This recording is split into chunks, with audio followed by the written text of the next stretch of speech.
Hello, Chris from Chris and Cars, and welcome to part 2 of my e-Niro review, test, whatever, call it what you want. And today, in this video, it's the same day as I record this at the same day. But in this video, we will be driving the e-Niro a little bit, and the weather is becoming really crappy.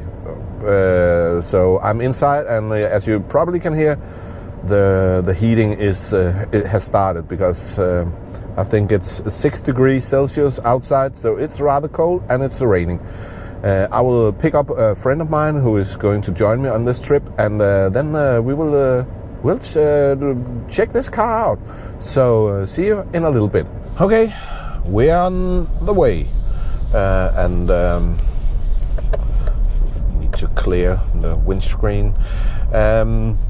And of course, the heat is already, it's just taken a few, that was my neighbor's son. It's just taken a few minutes, actually, maybe 2-3 minutes, and it's already warm. This heat pump warm system is really working. It's great. Fantastic. This is the first time I test this, and that's a thumbs up for that. I reset the consumption so we can see how much we use on this trip, but I will test the car, so it will not be optimal driving condition. I will probably be able to get a much better result if I use this as a daily driver, because I'm really, a lot about economic when driving. So so I'm not expecting to make any record-breaking results from this test drive we're doing now. I was thinking there was something, yeah. The e-Niro comes with these 7-inch wheels, and I didn't actually check. I don't know. It's probably is Michelin Energy Saver tires, and one of the things I want to test is the noise. Noise is really important for me when I'm driving. I really enjoy when there's no noise. I think I will turn off the VES, the sound system that is made to alert walking persons and bicycles at lower speed, so they can hear the car. Right now, at the moment, the range say 371 kilometers, and it's almost completely full. I've driven 7 kilometers earlier today, and I charged it up during night. So, but this is this is a car dealer car, and people just hammer it when they test it. So, yeah. Let's see. Now, at the moment, I'm getting 3.5 kilometer per kilowatt hour. Why is it showing? I will try to figure out to change the way information is shown so it's a more international standard. So we get the watt hours per kilometer instead of this kilometer per kilowatt hour. But I will try to figure that out. And there are some, actually this road is not the best, and there are some road noise. I think there's more road noise. Maybe it's the same. It's difficult. I don't have a noise meter, and anyway, that's really yeah. It's difficult to measure it correctly. So I will park and pick up my friend, and then see you in a little bit. Yeah, and we're driving, and it's really crap weather. And we were talking about, this car has these pedals here. It's not for gear changing at the steering wheel, but for adjusting the regenerative braking. And you have actually 4 levels. 0 is coasting, then they won't brake anything, it's just coasting, and then you have level 1, 2, and 3. If you push the left one and keep it in, the car will brake until a still stand, and that's this design with these pedals here at the steering wheel is really great, I think, and a plus for this car and the Kona and the Soul, because they all have it. it was actually Hyundai in the Ioniq who was first with this system. I think Jaguar has copied it and use it too, and you don't get the same. You don't get that in the Tesla Model 3. You can adjust the regen level in the screen, but then you have to go into a menu and stuff like that. In this car, it's just on the pedal. It's really easy to get access to, and it's so nice and warm in here. And now I'm now we're getting closer to the roundabout, and yeah. And I could use it. I have the regen level for free at the moment. That's maybe a little bit high. I think I would prefer to go in regen level 1 in this car, maybe even coasting, and then I just press the shifter if I have to brake the car. You shouldn't have to use the normal brakes at any time, except for making sure it doesn't rust together. So one pedal driving is absolutely possible in this, and I think every EV car. We are now in a highway with an 80 kilometer speed limit, and I'm listening for how much noise it makes. This is a rather good road, so it shouldn't make a lot of noise. And I think the noise level is fine. And there's no wind noise, and it's a little windy today. Not a lot of wind, but there are wind. It's not completely so. But we'll go on the motorway because that's where you really will be able to hear if there are wind noise, and I assume there will be. So I keep on driving, and then see you in a little bit. We are entering the motorway. I put the car in sport, and let's try the acceleration. Wheel spin, 100,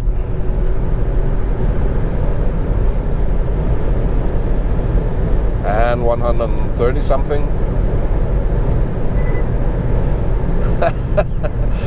Oh yeah, this car accelerates quite fast.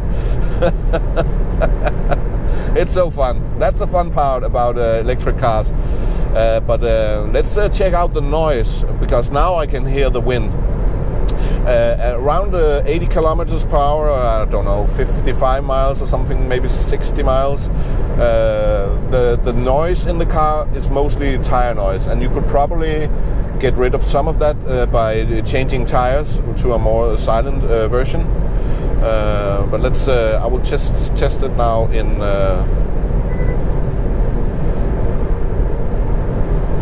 Now we're driving maximum, the speed limit here in Denmark is 130 kilometers, and we drive that. And now you can hear the wind. It's not really noisy, but it's not dead quiet. The sound insulation is not like, it's not premium sound insulation. But I will probably not drive this fast on my daily drive. I will probably go the usual 110 kilometers or around 70 kilometers an hour. So let's put it down to that and test that out.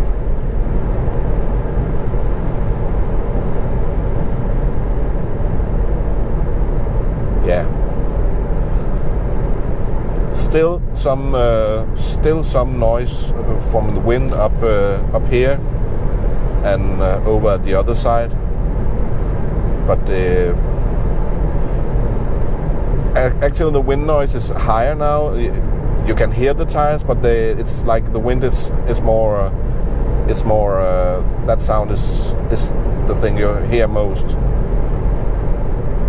But it's not a noisy car. These cars are actually, but there's no engine sound, so you tend to hear the wind and the tire noise a lot more. But if you're driving EV, you want it to be quiet. I think if you really want a quiet car, and it's an EV we're talking about, then there's only one car that's silent. That's the Audi e-tron. But then we're talking about at least the double price of this e-Niro. So, but that's a really silent car. That's a sound insulation. It has great sound insulation. So, but we will continue our little test drive, and I'll be back. Okay, we are returning back to my place. So we are in the opposite direction on the motorway, and now we don't have any wind noise at all. I think we have a tailwind, so there are no wind noise at all. And now it's just the tire noise we can hear. And again, if you get it's a matter of compromises. You can get more quiet tires, and then they will probably be less efficient. So it's up to you. What do you prefer, low noise or efficient tires? I don't think you can get both, but the this car is nice and comfortable to drive. This has a lane keeping assist, it has a lane follow assist, so it can actually pretty well and adapt to cruise control, so it can steer itself on the motorway. I don't have to touch the to use the steering wheel, but the car will bug me once in a while, like now, and say keep the hands on the wheel. Which is fine.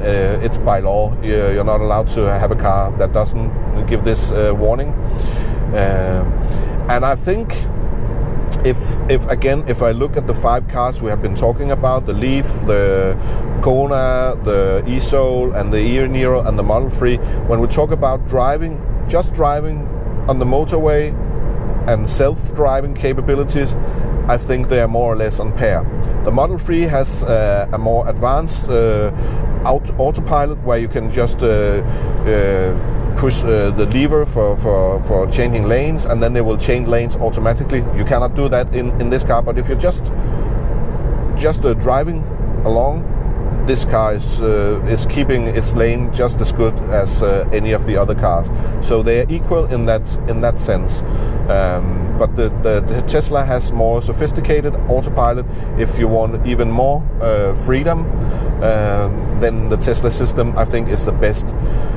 But even for a Tesla, you have to be aware when you're driving. You cannot completely rely on the car. It does make some strange things from time to time, and so in practice, I think it doesn't really matter which system you have. And I'm fully able to use the turn signal and to drive the car and change lanes myself. I don't need the car to do that for me. It doesn't stress me. But the fact that the car can drive itself in a straight line is really a nice and relaxing way of driving, and you get to your destination a lot less stressed than if you had to do everything yourself. And the adaptive cruise control works like a charm. This is with stop and go, so if you stop completely, you can either use the button for changing speed in the cruise control, or the accelerator and the button for starting the car again. And it's really easy, dead easy. So great system, and it's just a pleasant drive right now. So this is a nice car. It's not a fun car. I haven't tested the Model 3 yet. I'm pretty sure from what I've seen that that's a lot more fun to drive. This is not a fun car. It's not a car that you want to go out on a twisty road with, and it won't make you smile. It will do the job fine, no problem, but it's not a fun car.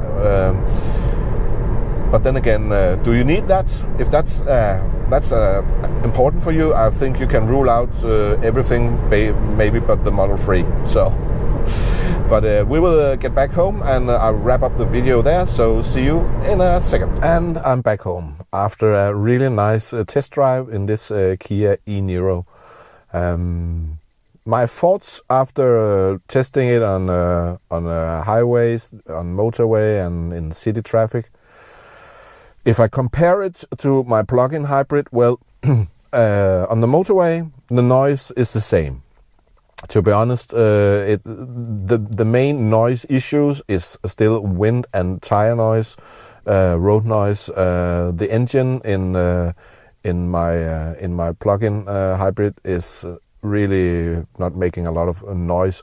Okay, if I really push the throttle, and it accelerates, you can hear it. But in just the normal driving, you won't really hear a big difference between the two cars. The acceleration, of course, in this car is way better and it's way more fun. The acceleration gives you a smile. I know it's not Tesla acceleration, but it's plenty. It's enough. It's fine. Economy about the economy, because you can buy an EV for environmental reason. If you think I want to go green and not pollute the air and stuff like that, it's fine. You can do that. But remember that making the batteries for these electric vehicles is really CO2 hard, and you have to drive a lot of miles depending on where you do get your electricity from. Is it from sustainable energy sources, or is it just for coal? Because you have that is not an easy way to answer. Of course, if you drive in town in electric mode, you won't pollute in town. You can reduce smog problems and pollution problems in the cities by going electric. But don't kid yourself and think you're really a green person unless you have your own solar system or something like that. Then you're probably quite fast in 10,000 in 30, 40,000 miles or 60,000 kilometers. Then the green balance will tip in advantage for the e-Niro compared to the plug-in hybrid. And running costs, since they have this service interval, at least here in Denmark, the running cost will be the same. It will be just as expensive as my plug-in hybrid, maybe even a bit more expensive, at least on the short term in this electric, because the service prices are insane for an EV. Since I already use a lot of EV driving in my present car, I won't save that much on fuel compared to going electric, especially because the shape of this car going on motorway is not really that efficient. So you use quite a lot of energy on the motorway. So I think it will be more or less the same. I will use in my, I think I go 18,000 miles a year, 30,000 kilometers. The fuel economy will be the same if it's a plug-in hybrid or if it's electric version. So why should you then get an EV? Well, for the instant torque, I will say, for the acceleration, for the fun. It's more or less the same driving abilities. The weight is almost the same. This is a bit more heavy, I think 100 kilograms, maybe 150 more heavy compared to my plug-in hybrid. But yeah, for me, if I wanted to change for this model, if I was on the market now and I was thinking, should I get a plug-in hybrid or should I get an all EV? I might actually get a plug-in hybrid because the facelifted plug-in hybrid has the same driver assistance, have the stop-and-go, adaptive cruise control, have the bigger screen, 10-inch screen already, and the models coming now. Where the EV version haven't got the bigger screen at least, and the connectivity. So that's a plus for the plug-in hybrid. And about the economy, yeah, well, the driving cost will be more or less the same, fuel and electricity for me. That's for me. Of course, you can have it different. It depends a lot on gas prices and the cost of electricity where you live. If you have almost free electricity and you pay some for the gas, then it's easy. The EV wins. But here, where I live, it's more or less the same. But I don't have the new facelifted plug-in hybrid, and I really miss the stop-and-go adaptive cruise control. I miss the lane following assist, the fact that the car actually can keep itself in the lanes on the motorway. I just have lane keeping. It's a help, but it's not as good as this system. So I'm still considering shifting cars. I talked about the cons about this car, the two biggest cons about this car, and that is the wait time and the service cost. So that's really the biggest downers on this car. It has some features that the Model 3 doesn't have. Cool seats. It actually have buttons, and while I can see the minimalistic design of the Model 3 is nice, the fact that the rear passenger persons cannot turn on and turn off the heated seats themselves, they need the driver or someone in the front to do it for them. I think that's stupid. To be honest, that's really stupid. Then minimalism is going way too much. So it has some pros. The quality of the cabin is nice, I think, for its price. It's great quality in the cabin. The trunk, and it beats the Kona. The Kona has much cheaper material and the Kona doesn't have any space in the back compared to this car, but the trunk in this car is, even though on paper it seems really nice, actually you get a more usable trunk in the Kona. And about the Model 3, well, time will tell. I will have to test that out. I don't know if I will be able to make any videos about the Model 3, but I will make at least one video where I talk about the pluses and minuses about that car, pros and cons. So I think that's it for me. I hope you got something out of it. At least my experience from the e-Niro comparing to the plug-in hybrid. Maybe you can use some of my thoughts in your decision. Feel free to smash that like button if you enjoyed the video, and please make any comments. I will really enjoy your comments. And if you haven't subscribed, feel free to do that. And with that, I just wish you a really good day. Take care, and I see you. Bye bye.